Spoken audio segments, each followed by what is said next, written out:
बिस्मिल्लाहिर्रहमानिर्रहीम। अस्सलाम वालेकुम स्टूडेंट्स जी, कैसे हैं सब? उम्मीद करता हूँ सब ठीक ठाक होंगे। फिज़िक्स 301 सर्किट थ्योरी की असाइनमेंट 1 LMS पे अपलोड हो चुकी है। 7 नवंबर इसकी लास्ट डेट है और 25 नंबर की ये असाइनमेंट है। स्टूडेंट्स, ये असाइनमेंट आपने MS वर्ड में बना के सबमिट करनी है और इसके जो डायग्राम है वो आप किसी भी सॉफ्टवेयर में, कोरल ड्रा में, पेंट में, सर्किट मेकर में, किसी में भी बना के पेस्ट कर सकते हैं। ठीक है,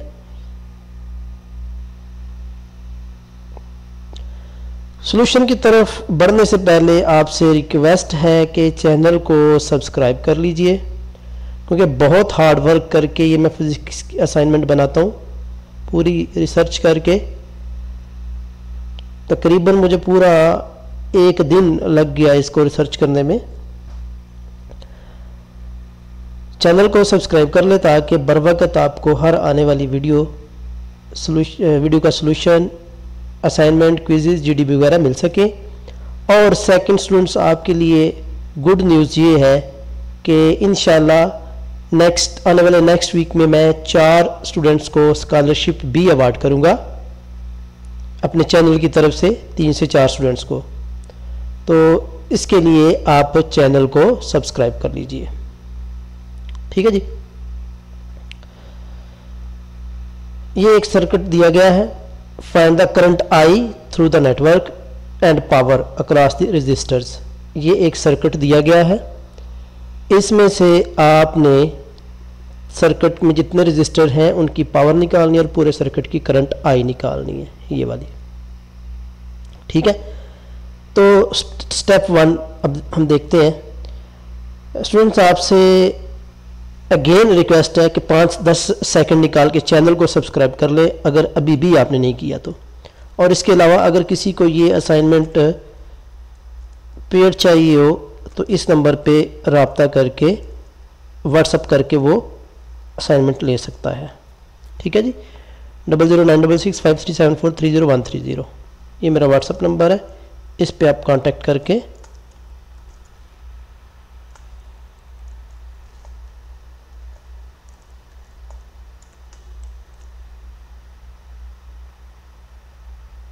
आप असाइनमेंट ले सकते हैं। ठीक है जी। अच्छा जी, पहले स्टेप में क्या किया है कि ये जो पैरेलल आपका सर्किट है इसको सॉल्व कर लेते हैं। इसकी इक्विवेलेंट रेजिस्टेंस निकाल लेते हैं हम दोनों की। ठीक है, R2 और R3 की। तो उसको हमने RE का नाम दे दिया। अब ये निकालते कैसे हैं? पैरेलल रेजिस्टेंस में आपको पता है कि 1/RE इज इक्वल टू होता है 1/3 प्लस 1/6, यानी इसको फ्रैक्शन में सॉल्व करते हैं। या वैसे भी आपको दूसरा मेथड भी पता है कि दोनों को मल्टीप्लाई कर लें और नीचे प्लस कर दें, यानी 1/3 है और 1/6 है, यानी एक रेजिस्टेंस आपकी क्या थी, 3 और 6 है। तो 3 को 6 से मल्टीप्लाई करें 18 हो जाएगा, और नीचे डिवाइड करें, ऐड करें तो 9 हो जाएगा, तो यानी 2 ही आ जाएगा, ये देखिएगा। ठीक है, दोनों तरीके वैलिड है, जिस तरह आपको अच्छा लगता है। ओके जी, ये आपकी रेजिस्टेंस निकल आई इक्विवेलेंट। अब ये रेजिस्टेंस और ये रेजिस्टेंस भी आपस में सीरीज में कनेक्टेड है। चूँकि हमने तो करंट निकालनी है पूरे सर्किट की, इसलिए हम पहले इसको रिड्यूस करेंगे। अब दोनों सर्किट में दोनों रेजिस्टेंस सर्किट में सीरीज में है, तो इनको ऐड कर लेते हैं। सीरीज में आपको पता है सर्किट को, रेजिस्टेंस को ऐड कर लेते हैं। और इस इक्विवेलेंट रेजिस्टेंस को मैंने R⁻E क्या नाम दे दिया। ये आप अपनी मर्जी से नाम दे लें, RE1 कर लें, कोई भी नाम रख सकते हैं, लेकिन इक्विवेलेंट रेजिस्टेंस है इसलिए इसको R⁻E का नाम दे दिया। ठीक है, तो ये 12 ओहम निकल आई। अब काम आसान हो गया। अब हमारे पास वोल्टेज और रेजिस्टेंस निकल आई है, इजीली करंट निकाल लेंगे ओहम फार्मूले से। V is equal to IR होता है, तो imply I is equal to V और R हो जाएगा। V की वैल्यू कितनी है? 12 है, और R की वैल्यू कितनी है? अभी हमने निकाली है, 12 ओहम है। तो जो पूरे सर्किट की करंट है वो 1 एम्पियर आ जाएगी। ये फर्स्ट पार्ट आपका क्लियर हो गया। ठीक है, अब पावर निकालनी है। पावर चूंकि हमने हर रजिस्टर्स में निकालनी होती है, सभी रजिस्टर में निकालनी होती हैं, तो इसलिए हमें हर एक रजिस्टर्स की करंट भी चाहिए। अभी तो अभी पूरे की निकली है ना, अभी हम हर एक की करंट निकालेंगे। तो उसके लिए देखिएगा, तो ये इस करंट को मैंने आई का नाम दे दिया जो कि 1 है। अब आपको पता है कि अगर इसको अब हम स्प्लिट कर रहे हैं, वापस बैकवर्ड स्टेप कर रहे हैं, ये वापस लेके जाएंगे, तो करंट आपको पता है कि सीरीज में भी इक्विवेलेंट होती है। तो ये 1 है तो ये भी 1 हो जाएगी, ठीक है। अच्छा, अब करंट इक्वल, अब वोल्टेज जो है वो क्या होंगे, वोल्टेज देखिएगा इसमें V equal to I R 1 to 10, यहाँ पर 10 आ जाएगा, वो नीचे मैंने किए हुए हैं लेकिन आप यहाँ पे भी कर सकते हैं। इसका वोल्टेज निकाल लेंगे चूँकि रेजिस्टेंस भी दी हुई है और करंट भी दी हुई है, तो वोल्टेज निकल आएगा ये 2 वोल्टेज। इसमें वोल्टेज आपका 10 आ जाएगा, इसमें 2 आ जाएगा। अब मज़ीद इसको भी एक्सपेंड करेंगे, चूँकि इसको हमने पहले रिड्यूस किया था, अब इसको मज़ीद एक्सपेंड करेंगे, यानी ये इक्विवेलेंट की जो थी रेजिस्टेंस वो क्या थी, 2 थी और सॉरी 3 थी और 6 थी। यहाँ पे तो रेजिस्टेंस 2 आई थी, लेकिन जब एक्सपेंड करते हैं तो 3 एंड 2। अब इसकी तो वोल्टेज हमने निकाली हुई है 10, ठीक है, पीछे हमने निकाली हुई है। अब इसकी और इसकी अलग अलग निकालेंगे। अब अगर ये पैरेलल हो तो वोल्टेज सेम होगा, यानी V2 का सॉरी R2 का और R3 का ये क्या होंगे, सेम होंगे। तो V2 भी कितना आ जाएगा, 2 वोल्ट आ जाएगा, V3 भी कितना आ जाएगा, 2 वोल्ट आ जाएगा। क्लियर हो गया, समझ आ गई। तो अब यहाँ से फिर हम I3 निकाल लेंगे। I3 कितना निकल आएगा, फार्मूले से I equal to V over R, तो 1/3 एम्पेयर निकल आएगा। यहाँ से I निकालेंगे तो 2/3 निकल आएगा, ठीक है। यहाँ पर ऑलरेडी I निकाला हुआ है, यानी तीनों चीज़ें निकालनी हमने, इसमें भी करंट, वोल्टेज और रेजिस्टेंस, इसमें भी तीनों चीज़ें निकालनी। अभी इसलिए आप पावर निकाल सकते हैं हर रेजिस्टर्स के अक्रॉस। तो पावर का formula P1 equal to V cross I, ये डायरेक्ट का मतलब यहाँ पर मल्टीप्लिकेशन है, आप मैथ टाइप में भी इसको ड्राफ्ट कर सकते हैं, मैंने डायरेक्टली वर्ड में किया हुआ है, ठीक है। तो ये P1 निकला 10 वोल्ट, P2 निकला 4/3 वोल्ट सॉरी वाट, P3 निकल आया 2/3 वाट। तो ये तीनों आपकी पावर्स निकल आई। क्वेश्चन नंबर 3 की तरफ आते हैं, पहले बाद में हम करते हैं जी 2 को। 2 register of 10 voltage sorry 10 ohm and 20 ohm are connected in the series, registers की बात हो रही है। अब 10 वोल्टेज सोर्स, वोल्टेज कितना 10 है। Calculate the voltage drop across 10 voltage, voltage drop निकालना है आपने, ठीक है, अक्रॉस दी 10 ओहम रजिस्टर के अक्रॉस कितना वोल्टेज होगा। अब ये तो हमें पता है कि ये सीरीज में है, तो सीरीज में अगर इक्विवेलेंट रेजिस्टेंस या टोटल रेजिस्टेंस निकालें तो कितनी निकलेगी, 30 निकलेगी, ठीक है। अब करंट अगर निकाल लें, क्योंकि हमें वोल्टेज तो दिए हुए हैं, वोल्टेज 10 है, ठीक है।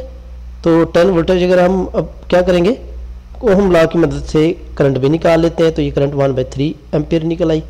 अब करंट भी निकल आई, टोटल रेजिस्टेंस भी निकल आई। हमें निकालना क्या था, वोल्टेज ड्रॉप निकालना था 10 ओहम रेजिस्टर्स पे।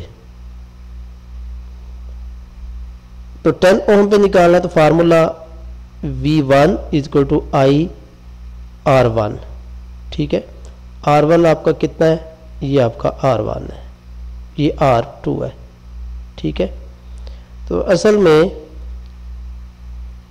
हमने R1 ही के क्रॉस निकालना था। करंट बेसिकली हमने निकाली है, पहले करंट नहीं दिया हुआ था, तो करंट निकालने के लिए ये 2 ऊपर स्टेप किए हैं। तो यहाँ पर आप सिंपली वैल्यूज पुट कर देंगे, तो ये 3.33 वोल्ट आपकी ड्रॉप अपना वोल्टेज ड्रॉप आ जाएगा, ठीक है जी। क्वेश्चन नंबर 2 जो है वो इम्पोर्टेंट क्वेश्चन है, ये मुश्किल भी है। देखिएगा, कह रहा है using nodal analysis identify and label each node and find out the voltage. सबसे पहला काम है आपने नोड्स को आइडेंटिफाई करना है और उनके नाम देने हैं, ठीक है। And find voltage value at each node and current for 5 kilo ohm in circuit given below. ठीक है जी। अब सबसे पहला काम हमने इसको आइडेंटिफाई करना है, लेबल करना है कि नोड कौन से हैं। अब नोड के लिए देखिएगा, दो टर्मिनल जहाँ पर आपस में मिलते हैं वो आपका नोड बनता है। जैसे एक ये रेजिस्टेंस वाला और एक ये रेजिस्टेंस वाला टर्मिनल मिल गया, ये नोड बन गया। ठीक है, यानी यहाँ से माइनस में और यहाँ से प्लस में रेजिस्टेंस है ना, तो ये आपका नोड बन गया। अब इसमें आ जाए, देखें एक इधर मिल रहा है और एक इधर ये माइनस से आके ये मिल रहा है, तो ये भी आपका नोड बन गया। ये नोड नहीं है, याद रखिएगा, क्योंकि इसमें दूसरा टर्मिनल नहीं है, ये जस्ट सीरीज में दो रेजिस्टेंस है आपकी। ठीक है जी। सो ये आपके दो नोड आ गए। और ये जो नीचे वाले होते हैं ना, ये नोड नहीं लेने हैं आपने, ये आपके जीरो नोड होते हैं, इसको हम रेफरेंस नोड कहते हैं। ऊपर वालों को नॉन रेफरेंस, सॉरी ऊपर वाला रेफरेंस नोड, नीचे वाला जो नॉन रेफरेंस नोड आपका आएगा। ठीक है, इसमें हो सकता है मुझे थोड़ी बहुत गलती हो, लेकिन ये ज़रूरी नहीं है लिखना, मैंने वैसे लिख दिया। ओके जी। ये पहले हमने इसको V1 का नाम दे दिया, इसको V2 का नाम दे दिया। ठीक है, ये पहला काम हो गया, नोड को आइडेंटिफाई करना। अब आइडेंटिफाई करने के बाद लेबल भी कर लिया हमने, आइडेंटिफाई भी कर लिया और लेबल भी कर लिया। अब असल काम शुरू होता है वोल्टेज निकालने, V1 और V2। उसके लिए हम इनकी करंट की डायरेक्शन को मालूम करेंगे पहले स्टेप 2 में। स्टेप 2 में देखिएगा, ये जो आपका वर्टिकल रेजिस्टर होता है ना, यानी ये रेफरेंस नोड की तरफ, ये आपने उसकी तरफ लेके जाना होता है, नॉन रेफरेंस, सॉरी एरो उधर नीचे लेके जाना होता है जीरो की तरफ, ये भी जीरो की तरफ। ठीक है, समझ आ गई इस चीज़ की। अब बाकी काम हम देख लेते हैं। अब ये V1 में देखिएगा, एक करंट ये लीव हो रही है और एक ये लीव हो रही है। अच्छा, ये याद रखें कि नोड में आप अगर करंट की डायरेक्शन नहीं दी हो तो लीव भी करवा सकते हैं, एंटर भी करवा सकते हैं। तो मैंने लीव करवाई है दोनों। कब? जब आपको करंट की डायरेक्शन ना दी हो यहाँ पर। वैसे तो नॉर्मली प्लस से लेके चलते हैं, ठीक है, प्लस से लेके इधर लेके आएंगे तो ये इधर आ जाएगी, इधर आ जाएगी, लीव करेगी। ठीक है, एनी हो, ये V2 की तरफ आ जाए। अब V2 में ये एक करंट मैंने आपको बोला था, इसकी डायरेक्शन आपने नीचे की तरफ रखनी है, इसमें लीव हो रही है और यहाँ से एंटर हो रही है, ये यहाँ से आपकी करंट एंटर हो रही है। अब करंट्स के नाम दे दिए, ये वाली मैंने I1 रख दिया, इसको I2 रख दिया, ये ऑलरेडी दी हुई है, मैंने इसका नाम I3 रख दिया, वैल्यू दी हुई है, और ये I4 रख लिया। ये दोनों रेजिस्टेंस मिल के एक करंट बनाएंगे जिसको I4 का नाम दिया हुआ है। ठीक है जी। अब नेक्स्ट स्टेप देखेंगे। अब हमने V1 पे अप्लाइंग, मेरे साथ साथ आप भी लिखते जाइएगा, अप्लाइंग KCL ऑन V1। ठीक है जी, V1। अब KCL V1 पे क्या कैसे अप्लाई करना है? स्टूडेंट्स, KCL ये कहता है नोडल एनालिसिस में कि किरचॉफ लॉ, कि इस नोड में जितनी करंट लीव कर रही होती हैं वो एंटरिंग करंट के बराबर होती हैं, यानी summation of leaving current equal to summation of entering current होता है। तो यहाँ पर दोनों करंट लीव ही कर रही हैं। ठीक है, तो यहाँ पर देखिएगा I1 एंड I2 दोनों लीव कर रही हैं, इज इक्वल टू 0, एंटरिंग इसमें कोई नहीं आएगा। ठीक है, तो simple I1 plus I2 is equal to 0। Okay, अब इसको मज़ीद हम सिंप्लीफाई करेंगे। सिंप्लीफाई क्या करेंगे? I1 पे चूंकि वोल्टेज हमने निकालने होते हैं, अब I1 पे किरचॉफ लॉ हमने लगा दिया, यूज़ कर लिया, यानी V1 पे, सॉरी ये जो नोड था V1। ठीक है, अब टेल से हम स्टार्ट करेंगे, ये जो नोड है V1। ठीक है, अब करंट देखें, यहाँ से स्टार्ट करेंगे V1 माइनस ज़ीरो किसकी तरफ जा रही है, ज़ीरो की तरफ। ये V1 से ज़ीरो की तरफ जा रही है, सही है। अब इसको वोल्टेज को हम लिखेंगे V1 minus zero, V1 minus zero कर लें, डिवाइडेड बाय जितनी उसकी रेजिस्टेंस होगी। रेजिस्टेंस कितनी है, डिवाइडेड बाय 5 किलो ओहम। ठीक है जी, मैं अभी वैल्यूज लिखता हूँ, यूनिट बाद में देख लेंगे। प्लस I2 की तरफ आ जाए। अब I2 यहाँ पर देखें, I2 कहाँ से कहाँ जा रही है, ये लीव कर रही है V1 से V2 की तरफ जा रही है, यानी V1 टेल से आपने मैंने बोला स्टार्ट करना है, V1 minus V2 divided by कितने रेजिस्टेंस है 10। तो यहाँ पर आप क्या लिखेंगे, V1 minus V2 divided by 10 is equal to 0, is equal to 0। ठीक है जी, अब हम इसको मज़ीद सिंप्लीफाई कर लेते हैं। इनको 10 से मल्टीप्लाई कर देंगे, मल्टीप्लाई बाय 10, मल्टीप्लाई बाय 10। ठीक है जी, ये मिस्टेक्स ठीक कर लीजिएगा अगर कोई हो गई तो, स्पेलिंग वगैरह की। अच्छा यू ओके, मल्टीप्लाई बाय 10, तो ये आपका आ जाएगा 2V1 plus V1 and minus V2 is equal to 0। ठीक है जी, तो ये फाइनली फिर क्या आ जाएगा, 3V1 minus V2 is equal to 0। इसको हम इक्वेशन नंबर 1 का नाम दे देते हैं। ठीक है जी, ये मैं आपके लिए सारी कर रहा हूँ, लेकिन अगर आप कहते तो मैं सिर्फ अप्लाई KCL करके आपको खुद कहता कि आप सॉल्व कर लें, सिर्फ आपकी आसानी के लिए मैं सारा कर रहा हूँ, पूरे स्टेप कर रहा हूँ। आगे जी, अप्लाइंग KCL ऑन किस पे, V2 पे। अब V2 पे KCL अप्लाई करेंगे। ठीक है जी, V2 की तरफ आ जाए। V2 में अब ये करंट जो है, ये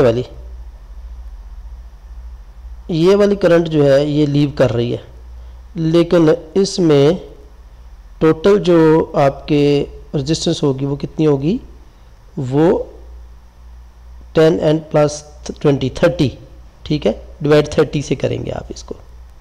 क्लियर हो गया। सो यहाँ पर फिर आप V2 माइनस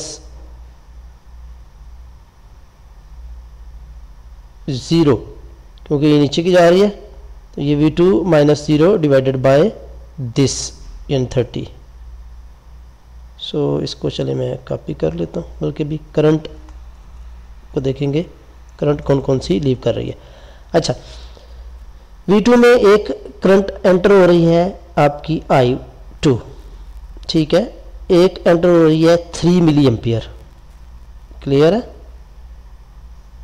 तो I2 प्लस 3 मिली एम्पियर, जिसको मैंने I3 का नाम दिया हुआ है, बेसिकली I3 3 मिली एम्पियर ही है, तो मैं डायरेक्ट वैल्यू लिखूंगा। तो यहाँ पर फिर आएगा I क्या था 2 जी, जो एंटर हो रही I2 प्लस 3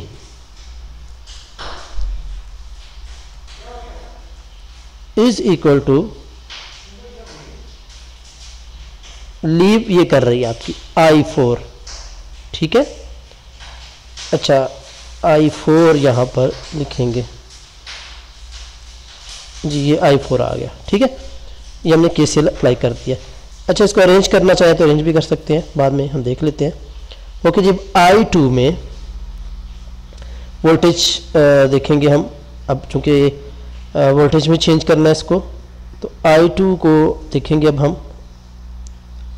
I2 स्टार्ट हो रही है किससे, V1 से माइनस V2। ठीक है जी, तो डिवाइड किससे करेंगे 10 से, सेम एज इट एज जैसे पहले किया था। ठीक है,